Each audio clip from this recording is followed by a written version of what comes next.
요즘은 무슨 일을 해도 잘 안 되는 불황의 시대인데, 이 불황의 시대에 유독 잘 되는 사업이 하나 있습니다.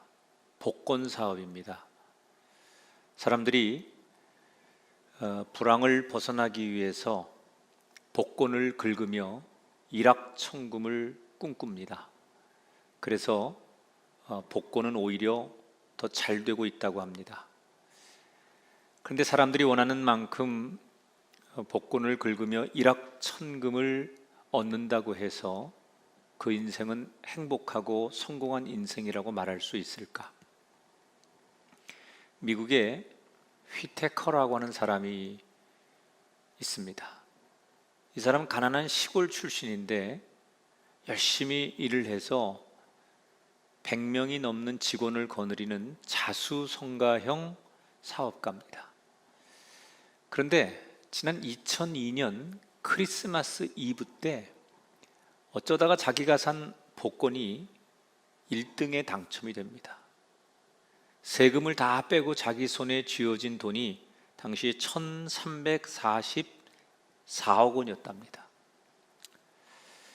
자기가 일궈놓은 사업의 터전도 있었고 또 이렇게 엄청난 복권 1등 당첨액도 손에 쥐었겠다. 내가 사는 날 동안은 난 불행이 없을 것이다. 이렇게 그는 장담합니다. 그런데 공교롭게도 복권 1등이 당첨된 그때부터 그의 삶이 꼬이기 시작하는데, 우선 복권 1등이 당첨이 되니까 그 소문이 나서 여기저기서 사람들이 돈 좀 꺼달라, 나 좀 도와달라, 우리 좀 기부해달라, 이런 것들이 너무 많아서 그 사람들의 요청에 응하다 보니까 절반의 돈을 그렇게 해서 잃어버리게 됩니다. 그런데 바로 그 순간에 잘 되던 회사가 법적 분쟁에 휘말리면서 다시 한번 거액의 돈을 또 날립니다. 이 충격으로 이 사람은 술과 약물을 의지하면서 몸과 정신은 점점 망가져 갑니다. 이런 에피소드도 있었답니다. 이 휘테커라는 사람이 돈이 많을 것 같으니까 유독 강도들이 그의 지갑을 빼앗으려고 몇 번이고 노상에서 강도를 만납니다. 하나밖에 없는 손녀에게 용돈하라고 돈을 넉넉하게 줬더니 그 돈 가지고 마약에 손을 대서 손녀가 죽습니다. 이렇게 저렇게 휘몰아치는 고난 앞에 다시금 행복해져야 되겠다. 그래서 재기하려고 몸부림쳤지만 2016년도에 자기의 집이 완전히 화재로 전소되면서 모든 것을 다 잃게 됩니다. 모두가 부러워하는 부자가 되었지만 오히려 망가진 인생의 주인공이 된 휘테커. 그는 훗날 한 인터뷰에서 이런 절규 어린 고백을 했다고 합니다. 그때 내가 그 복권을 찢었어야 하는 건데, 하루하루 후회를 하며 지난 6월 말 쓸쓸히 세상을 떠났습니다. 그가 복권 1등에 당첨이 된 지 18년 만에 한많은 인생을 마감한 것이죠. 우린 대개 돈과 권력, 인기 이런 게 많으면 그 사람을 성공한 사람이다 라고 그렇게 말합니다. 그러나 이 휘테커의 이야기를 보면 진짜 성공은 그런 게 아니구나. 돈, 권력, 인기 이게 결코 성공의 전부는 아니구나. 뭔가 진짜가 따로 있구나 라는 것을 알게 돼요. 그러면 진짜가 뭘까? 성공한 인생이 되려면 가짜가 아닌 진짜의 방법이 뭘까? 오늘 이 질문을 가슴에 품고 창세기 41장 후반부, 42장의 전반부 이야기를 함께 나눌 겁니다. 지난 시간에 요셉이 파라오 왕과 만나는 장면을 봤지요. 그가 그렇게 전전긍긍하던 꿈을 잘 해몽해 줌과 동시에 대안까지도 거침없이 제시하는 요셉. 이 요셉을 보고 왕과 신하들은 그 요셉의 매력에 흠뻑 빠져들고 그 요셉을 신뢰하게 된다라는 이야기까지 전해드렸어요. 이렇게 단번에 왕과 이집트 신하들의 신뢰를 한 몸에 받는 요셉에게 오늘 무슨 일이 일어나는지 성경의 이야기로 들어가 보겠습니다. 오늘 성경 37절 38절에 보니까 바로와 그의 모든 신하가 이 일을 좋게 여긴지라 바로가 이르되 이와 같이 하나님의 영에 감동된 사람을 우리가 어찌 찾을 수 있으리요.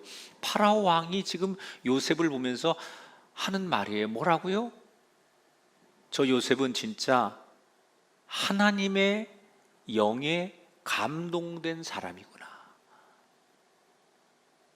요셉은 그 왕 앞에 서서 그 공포스러운 분위기 앞에서도 주눅들지 않고 당당하게 하나님이 주시는 그 말씀을 있는 그대로 전했을 뿐이에요. 그랬더니 상대편인 파라오 왕이 자기 입으로 자기가 신으로 추앙받고 있는데 나를 뛰어넘어, 아니 내가 믿는 신보다 더 위대한 신이 있고 그 신이 함께하는 존재가 요셉이라고 이방 나라 왕이 하나님을 인정했어요. 하나님은 지금도 이 땅에 살고 있는 모든 사람들에게 그 사람을 통해서 온 세상에 하나님이 드러나기를 원하십니다. 여러분이 어느 자리에서 무슨 일을 하든 간에 여러분을 통해서 하나님의 살아계심이 이 땅에 드러나기를 원하신다는 거예요. 그러려면 우리는 요셉에게서 오늘 뭘 배워야 하느냐? 하나님의 살아계심과 하나님이 주시는 그 말씀 앞에 당당해야 된다는 거예요.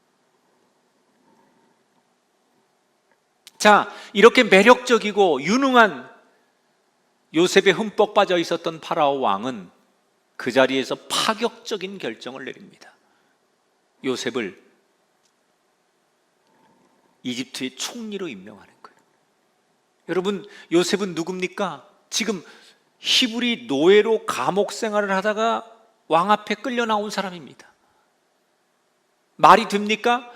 외국인 노예인데 한 나라의 서열 2인자 자리가 된다는 게, 성경은 그저 그렇게 흘러가게 문장을 기록해 놨지만 사실 당시 상황으로 들어가 보면 얼마나 많은 사람이 반발했겠어요. 우리가 어떻게 히브리 노예 출신에게 머리를 굽히며 어떻게 저의 명령을 따를 수 있느냐, 수많은 공무원들이, 수많은 백성들이 반발하지 않았겠습니까?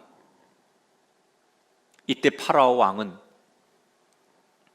의도적으로 이런 반발을 무마하기 위해서 다양한 퍼포먼스로 요셉의 권위를 세워줘요. 몇 가지 나오는데, 우선 자신이 끼고 있던 왕의 상징인 그 반지를 빼어서 요셉의 손에 끼워주죠. 그 죄수복으로 입고 있던 허름한 옷을 다 벗어 버리게 하고 권위가 있는 왕실의 옷을 입혀주고 금목걸이를 그에게 걸어줘요. 그리고 자기 수레 하나를 내주고서는 요셉을 태우고 대대적인 카퍼레이드를 시킵니다. 온 나라를 다니면서 백성들이 요셉에게 절하도록 만들어요. 왕궁에 돌아오자 요셉이라는 이름 말고 이집트식의 새 이름을 하나 지어주고, 그리고 가장 그 권력이 있는 높은 귀족의 딸과 결혼을 시킵니다. 아예 이집트 사람을 완벽하게 만들고 신분이 고위층의 집안 사람이 되도록 그렇게 완전히 요셉의 든든한 뒷배경이 파라오 왕이 돼주는 거예요.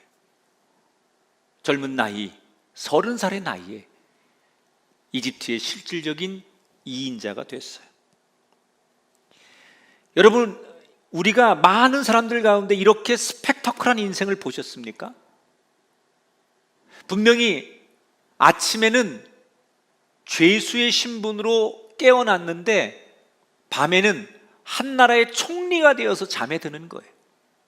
아침에는 어두운 감옥에서 눈을 떴는데 저녁이 되니까 온통 밝고 화려한 집에서 잠이 드는 거예요.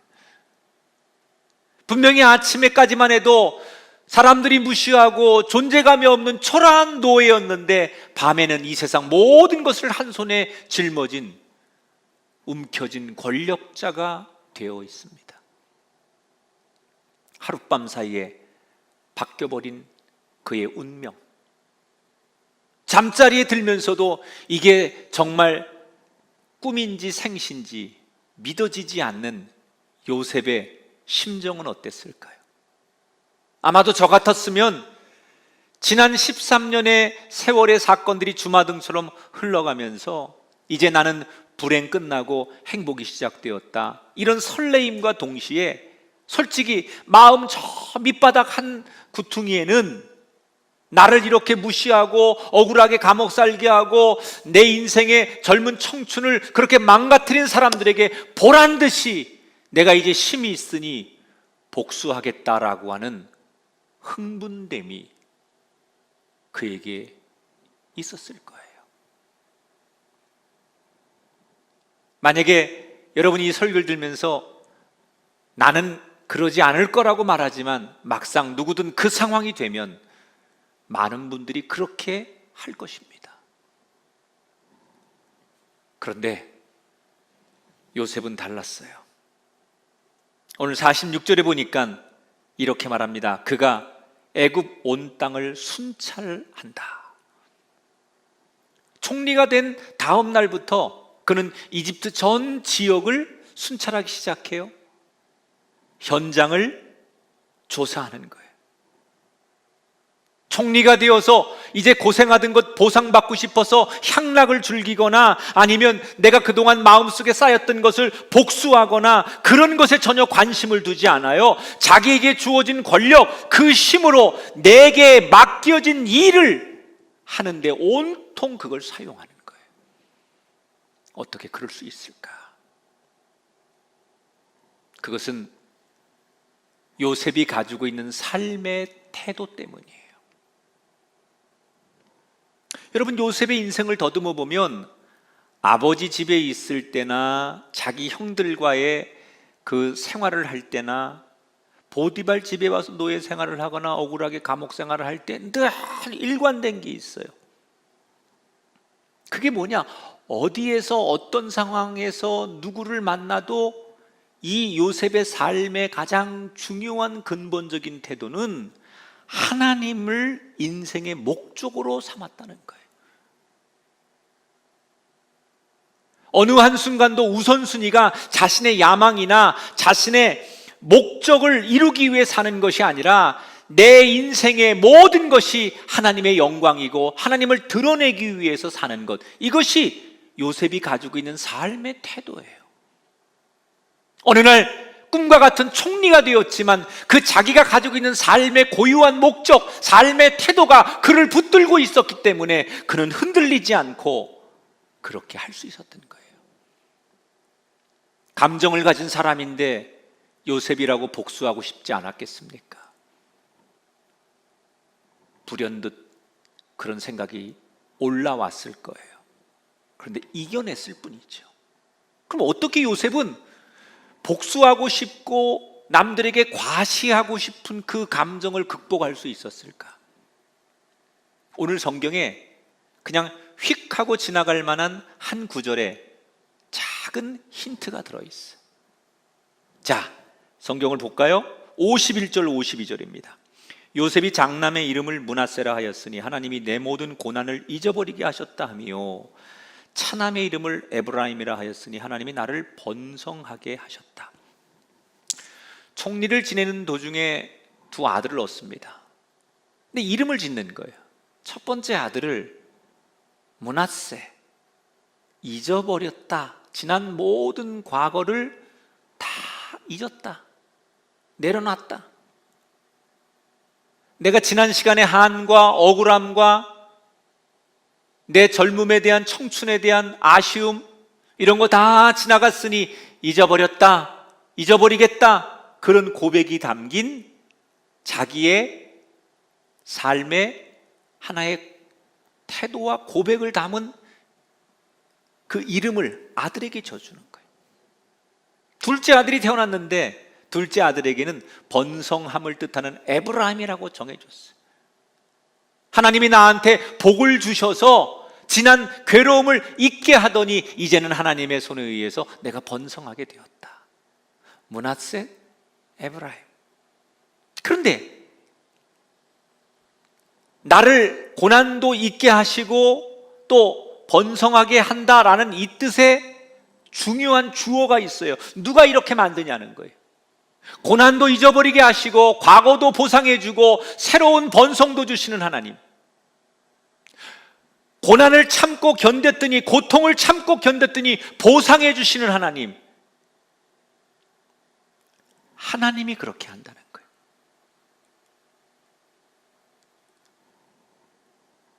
요셉이 기쁜 순간에도, 가장 흥분된 순간에도 절대로 자기 가슴 속에서 잊어버리지 않는 한 가지가 있었어요. 이 모든 것을 하나님이 하셨습니다.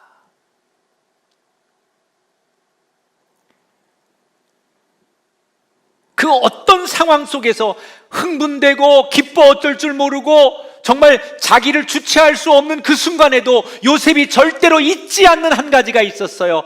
하나님을 기억하는 거예요. 아무리 흥분되고 아무리 좋고 아무리 힘들어도 절대로 잊어버리면 안 되는 이름, 하나님이라는 이름. 여러분, 우리가 알다시피 요셉이 얼마나 고생을 많이 했습니까? 그 고생 끝에 이제 마음껏 누린다고 한들 누구도 요셉을 비난할 사람이 없습니다. 그런데 요셉은 그 기쁘고 완벽한 환경 속에서 자신의 감정을 절제하면서까지 하나님을 부르고 하나님을 기억하려고 했는가? 그 안에는 요셉의 확신이 있었기 때문이에요. 그게 뭐냐? 진짜 성공은 사람들이 내 이름을 연호하고 내가 사람들 앞에서 높은 자리에 서서 있기 때문에 성공한 것이 아니라, 진짜 성공은 세상을 다스리시는 하나님이 나와 함께 할 때 그게 진짜 성공이다. 요셉은 이걸 믿었던 거예요. 아무리 사람들이 나를 두려워하고 나를 부러워해도 그게 성공이 아니라 하나님이 나와 함께해야만 그것이 진짜 성공이다라는 것을 확신했기 때문에 어떤 상황에서도 하나님의 이름을 기억하려고 했다는 거예요. 그래서 요셉은 내 기분을 풀고자 향락과 복수의 삶을 허비할 수 없었던 거예요.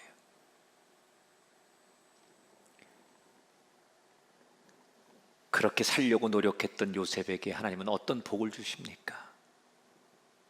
기껏 한 시대에만 어떤 사람들에게만 인정받고 부러움의 대상이 되는 그런 작은 성공을 넘어서 하나님이 그 이름을 영원히 빛나도록, 다시 말하면 누구도 넘볼 수 없는 진짜 성공의 삶으로 만들어 주셨다는 거예요. 우리가 살아가는 이 시대를 많은 전문가들이 위기의 때라고 말합니다. 아니면 절망의 때, 이런 말을 요즘 많이 했어요. 왜 요즘 사람들이 우리가 살아가는 이 시대를 절망의 시대 또는 위기의 시대 이렇게 말할까요? 이런 거예요. 많은 사람들은 각자의 자리에서 성공하고 싶어요. 행복하고 싶어요. 인정받고 싶어요. 그리고 누리고 싶어요.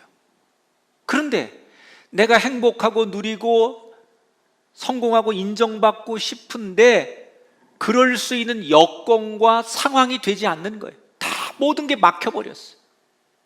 나는 이렇게 살고 싶고 이렇게 인정받고 싶은데 주변의 모든 상황과 여건들이 그게 안 되는 거예요. 전부 다 막히는 거예요. 특별히 코로나19처럼 이런 세상 속에서는 사람들이 꿈을 꿀 수도 없고 자기가 가진 생각을 실현할 수가 없으니까 사람들은 절망하는 거예요. 자기 계획과 생각이 있는데 그것대로 안 되는 세상과 환경을 만나니까 사람들이 좌절하고 절망하는 거예요. 그래서 절망의 때라고 해요. 맞습니다. 그런데 모두가 절망의 때라고 하는 이때가 저는 영적인 관점으로 보면 오히려 기회다. 왜 기회라고 얘기를 하느냐? 우선은 우리가 그동안 알고 있었던 성공이 진짜가 아닌 걸 알게 되는 거예요. 우리는 내 나름대로 이게 성공하는 길이고 이게 행복한 길이라고 믿고 살았어요. 그런데 이 절망의 때를 만나보니까 우리가 추구하고 우리가 생각하고 우리가 바랬던 것이 진짜 성공이 아니라는 것을 사람들이 알게 된 거예요. 그리고 이 절망의 때가 되니까 하나님 없이는 안 되겠구나, 하나님을 다시 부르는 사람들이 많아졌어요. 하나님을 기억하는 사람들이 많아졌어요. 그러니 오히려 이 절망의 때가 영적인 관점으로 보면 진짜와 가짜를 구분하고 하나님을 다시 기억할 수 있는 때가 되었으니 기회죠. 지금은 기회입니다. 이 기회를 잘 살리려면 우리는 먼저 자기 자신을 잘 돌아봐야 돼요. 그리고 나의 삶을 주관하시는 하나님을 기억하고 그 하나님을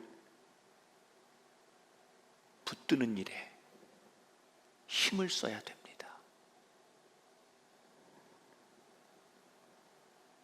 그동안 우리는 성공을 위해 열심히는 달렸지만 하나님을 기억하려고 하지 않았습니다.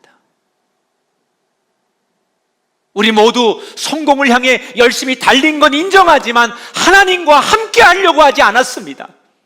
내 감정, 내 기분을 만족시키는데 노력을 했을 뿐이지 하나님을 기억한다든지 하나님과 동행하려고 하지 않았다는 거예요.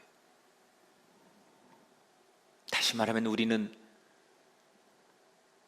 그저 한 시대 반짝거리는 성공을 향해 달려온 것이지 영원히 빛나는 하나님이 열어주시는 진짜 성공을 향해 걸어왔던 게 아니라는 거예요. 풍화된 비석처럼 비바람과 먼지에 시간이 지나면 비석에 새겨진 이름이 흐려져서 보이지 않는 그 풍화된 비석처럼 한 시대에만 인정받다가 사라지는 그런 존재가 아니라 그 이름이 영원히 기억되고 그 이름이 훗날에도 기억되는 인생, 그게 진짜 성공의 인생인 것을 기억하시고 어떤 감정, 어떤 상황에서도 여러분 하나님을 붙드셔서 진짜 성공하는 그 길을 이제부터 걸어가시게 되기를 주의 이름으로 축원합니다. 총리가 된 이 요셉이 재난을 대비할 인프라를 구축하고 곳곳에 많은 인재들을 등용해서 책임자들을 세워둡니다. 그리고 총리가 되어서 얼마 안 돼요. 그가 하나님 주신 말씀을 전한 대로 7년의 풍년이 옵니다. 얼마나 풍년이 오는지 사람들이 아무리 먹고 쓰고 나눠도 넘쳐나는 거예요. 곡식들이. 그래서 5분의 1씩 20%씩 요셉이 정확하게 모든 사람들에게 세금을 걷어들입니다. 곡식으로. 그런데도 사람들은 너무너무 먹을 것이 많고 풍년이니까 까짓것 5분의 1을 줘도 괜찮다고 생각해서 다 사람들이 기분 좋게 세금을 내는 거예요. 이때 요셉은 다가올 흉년을 준비합니다. 여러 가지 제도를 마련하고 곡식이 남아도니까 남는 곡식들을 나라에서 전부 사들입니다. 그래서 곳곳에 창고를 짓고 그리고 곡식들을 차근차근 모아두기 시작하는 거예요. 어느덧 7년의 풍년이 끝나고 흉년이 시작됩니다. 이때 이미 준비된 대로 요셉이 계획한 대로 재난부터 딱 선포하고 백성들이 양식이 점점 떨어지고 없으니까 그동안 모아뒀던 창고를 열고 싼 값에 이 곡식을 팔기 시작하는 거예요. 그러니까 싼 값에 곡식이 공급이 되니까 이집트 땅에 아무리 흉년이 들어도 굶어 죽는 사람이 없는 거예요. 자, 성경이 여기까지 쫙 우리들을 인도하다가 갑자기 성경에서 무대가 갑자기 이집트 땅에서 가나안 땅으로 바뀌어요. 가나안 땅에 누가 있죠? 요셉의 아버지 야곱과 그의 아들들이 살고 있는 거예요. 그 나라 부근이 다 흉년이 들어서 먹을 것이 없는데 요셉이 살고 있는 이집트 땅은 준비를 했기 때문에 흉년을 견디고 이기고 있었지만 준비가 되어 있지 않은 가나안 땅은 먹을 것이 없는 거예요. 버티다 양식이 바닥이 나니까 어느 날 아버지 야곱이 젊은 아들들을 불러놓고 꾸지람을 합니다. 양식이 다 떨어졌는데 다른 사람들은 양식을 구하러 이집트 땅도 갔다 온다고 하는데 너희 젊은 녀석들은 도대체 뭐 하는 거냐? 그리고 화를 내니까 그제서야 아들들이 돈을 챙겨서 양식을 구하겠다고 이집트로 내려가는 거예요. 이때 아버지가 막내 베냐민은 못 가게 합니다. 라헬이라고 하는 아내를 통해서 두 아들을 얻는데 그게 요셉과 베냐민 아니에요? 이미 요셉은 죽었다고 생각을 하니까 자기가 사랑하는 여자로부터 얻은 하나밖에 남지 않은 베냐민만큼은 지켜주고 싶었던 거예요. 무슨 일이 생길지 모르니까. 그래서 결국 10명의 아들들만 이집트로 떠납니다. 당시 이집트에서는 자국민들에게만 곡식을 파는 것이 아니라 외국인들에게도 곡식을 파는데 굉장히 비싸게 팔았어요.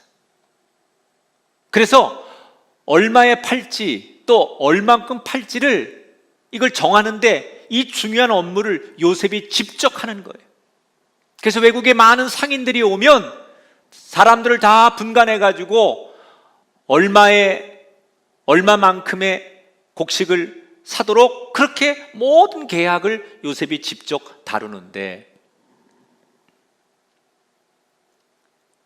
이 요셉의 형들이 순번에 따라서 절차를 밟아서 드디어 양식을 구하겠다고 요셉 앞에 섭니다.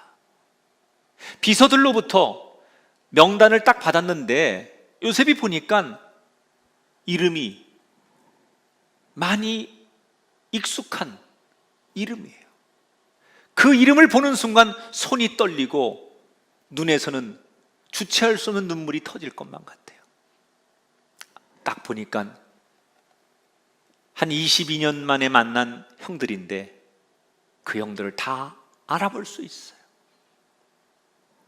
제일 먼저 그의 머릿속에 스쳐 지나간 생각이 뭐냐? 17살 때 자기가 꾸었던 꿈, 그 들판에서 자기 곡식단 앞에 형들의 곡식단이 절하는 꿈, 그때는 그 꿈 때문에 모욕을 당하고 망신을 당하고 욕을 먹었지만 세월이 지나서도 여전히 그 꿈을 이루시는 하나님의 놀라운 섭리를 보면서 요셉은 다시 한번 하나님의 위대하심을 찬송할 수밖에 없었어요. 문제는 이 형들이 요셉을 전혀 알아보지 못한다는 거예요. 17살에 헤어졌는데 이미 외모도 많이 바뀌었겠지만 이름도 히브리 이름이 아니고 이집트의 이름을 쓰고 있고, 옷이라든지 수염을 기르고 특히 말을 하는 것도 이집트 언어를 쓰니까 전혀 꿈에도 요셉이라고 생각도 못하고 알아보질 못하는 거예요. 요셉이 질문합니다. 어디서 왔느냐? 너희들은 어떤 관계냐? 뭘 원하느냐? 이렇게 묻다가 갑자기 요셉이 불호령을 내립니다. 너희들 좀 수상하구나. 양식을 구하러 왔다는 말은 거짓말 같고, 너희들 우리나라의 정보를 캐가기 위한 스파이 아니더냐? 누가 너희를 보냈느냐? 여러분, 당시 문헌에 보면 강대국 이집트의 기밀을 빼내기 위해서 이웃나라의 사람들이 이집트를 오가는 상인들을 이용해 가지고 스파이로 고용한 일들이 많이 있었답니다. 지금 요셉은 그런 걸 묻는 거예요. 그런데 형들 입장에서는 진짜 기가 막힌 거 아닙니까? 자기들은 정말 순수하게 양식을 구하러 온 사람들인데 자기들을 도둑놈 취급하고 정치 스파이로 취급하니 말도 안 되는 소리라고 펄쩍 뜁니다. 그러나 시간이 가면 갈수록 자기들의 얘기를 믿어주지 않는 거예요. 그러니까 모든 방법을 동원해서 이 10명의 야곱의 아들들이 자기들이 그런 사람이 아니라고 다 해명을 하고 밝혀내는 과정 속에 심지어 무슨 얘기까지 하느냐? 우리는 저 가나안에 야곱이라고 우리 아버지 밑에서 12아들들이 태어났는데 막내 동생은 지금 아버지 옆에 있고 하나 동생은 우리가 중간에 잃어버려서 우리 10명이 여기 왔는데 이 10명이 다 형제입니다. 우리가 야곱이라고 하는 그 아버지 밑에 한 형제입니다. 이런 자기들의 가족사까지 다 이야기를 하는 거예요. 얘기를 다 듣고 요셉이 마지막에 이렇게 제안하죠. 너희들의 말이 사실이라면 너희들이 말하는 그 막내 동생을 이곳에 데려오면 너희들의 말을 믿어주겠다. 대신 한 명만 가고 나머지는 감옥에서 너희들의 죄가 풀릴 때까지 기다려야 된다. 그래서 그들이 모두 체포가 되어 감옥에 들어가는 것으로 오늘의 성경 이야기가 끝나요. 자, 22년 만에 형들을 만나는 요셉의 태도를 보세요. 두 가지 중에 하나 아니겠어요? 자기 마음속에 있는 분노와 한을 채우기 위해서 욕부터 하든지 왜 그러냐고 따지고 복수를 하고 벌을 주든지 아니면 다 잊어버리고 이 머나먼 외국에서 만난 형들이니까 끌어안고 아버지 잘 계시냐, 그동안 어떻게 지내느냐 그렇게 눈물로 해우하든지 둘 중에 하나 아니에요. 그런데 요셉은 두 가지 다 하네요. 자기의 신분을 드러내지 않고 화를 내는 것도 아니고 아예 모른 척하는 것도 아니고 이상한 행동을 해요. 왜 그랬을까? 여기 아주 중요한 요셉이 가졌던 삶의 태도 하나를 배워야 돼요. 지금 이런 상황이 연출될 때 요셉은 이 상황을 인간적인 안목과 눈으로 보고 해석하려고 하지 않고 이 상황을 하나님의 섭리의 시각으로 바라보려고 했다는 거예요.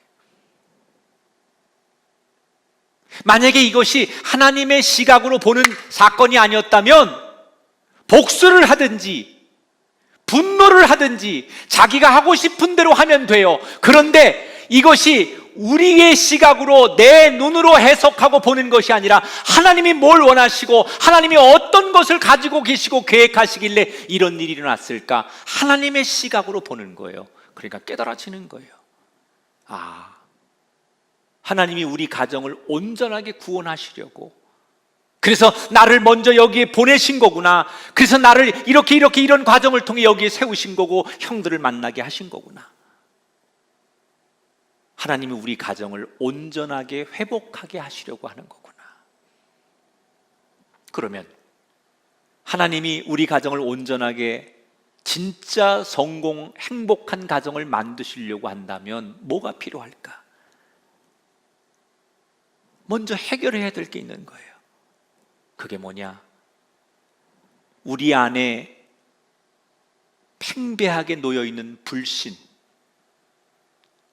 서로가 미워하는 미움의 벽, 불화, 다툼, 이런 죄의 문제를 해결해야 돼요. 뒤에 성경에 보면 감옥에 갇힌 형들이 이렇게 넋두리를 합니다. 우리가 요셉을 그때 죽이려고 하고 구덩이에 파놓고 죽이려고 하고 그 이집트의 상인들에게 팔았더니 벌 받는 거야. 우리가 잘못해서 벌 받는 거야. 이렇게 후회를 합니다. 다시 말하면 요셉이 형들을 감옥에 넣어둔 순간 그들은 많은 생각과 함께 자기들도 모르는 사이에 지난날에 자신들이 벌려놓은 일에 대한 회개를 한다는 거예요. 그 기회를 주는 거예요.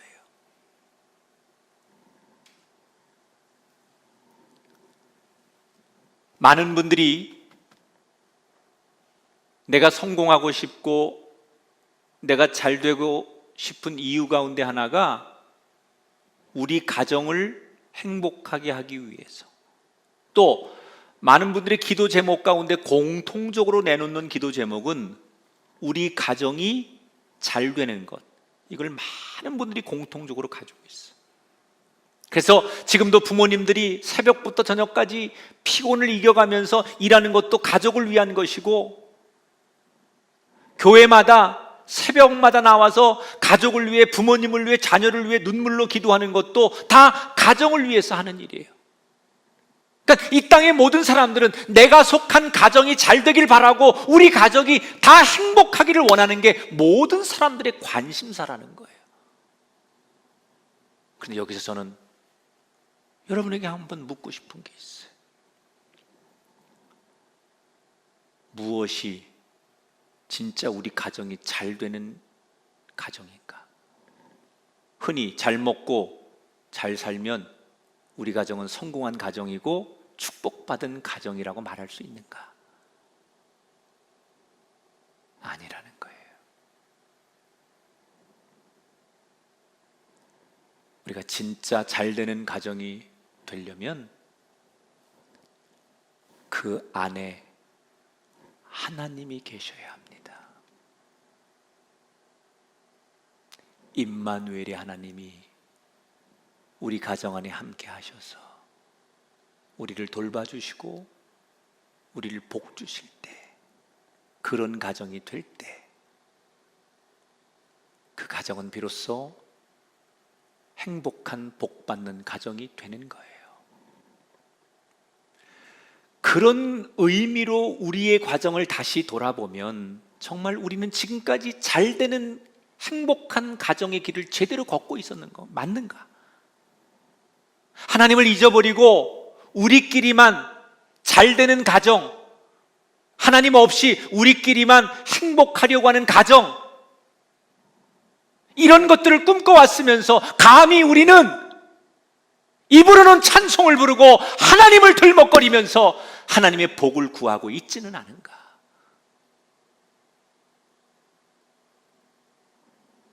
진짜로 여러분 가정이 행복해지려면 지금 잘못된 가짜 행복은 버리셔야 돼요.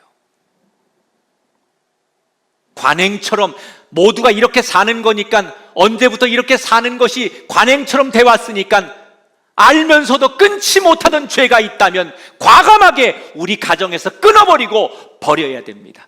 그래야 진짜 가정이 되는 거예요. 지금 코로나19 사태 이후에 바깥에서 활동하는 시간보다 가정 안에서 가족끼리 만나는 시간이 더 많아졌어요. 여러분, 이때 우리는 뭘 해야 되겠습니까? 힘들다고 서로에게 책임을 전가하고 원망하고 TV 앞에 모여 뉴스를 보면서 한숨이나 쉬고 어떻게 살지 걱정이나 하는 가족이 돼야 되겠습니까? 아니면 이럴 때일수록 함께 모여 하나님께 예배하고 하나님의 자비를 구하고 우리 가정의 진짜 주인이 하나님임을 인정하고 하나님을 모시는 기회로 삼으시겠습니까? 이 기회를 잘 잡으십시오. 진짜가 되는 기회를 우리는 얻은 겁니다. 세상에서는 잘 먹고 잘 살면 성공이라고 말합니다. 그러나 그것은 거짓말입니다. 그건 가짜 성공입니다. 그건 가짜 행복입니다. 진짜 행복과 진짜 성공은 하나님과 함께하는 것. 그래서 그때만 잘 먹고 잘 사는 게 아니라 하나님으로 인해서 영원히 잘 되는 것, 그것이 진짜 성공이에요. 기쁠 때나 슬플 때나 하나님을 기억하십시오. 그리고 다시 우리 가정을 청소하셔야 합니다. 죄의 문제를 걷어내시고 창문을 열어 하나님이 주는 신선한 성령의 바람이 들어오도록 우리 가정을 바꾸셔서 정말 하나님이 준비하신 복을 누리는 진짜 성공을 잡으시는 요셉과 요셉의 가정 같은 삶이 되시기를 주님의 이름으로 축원합니다.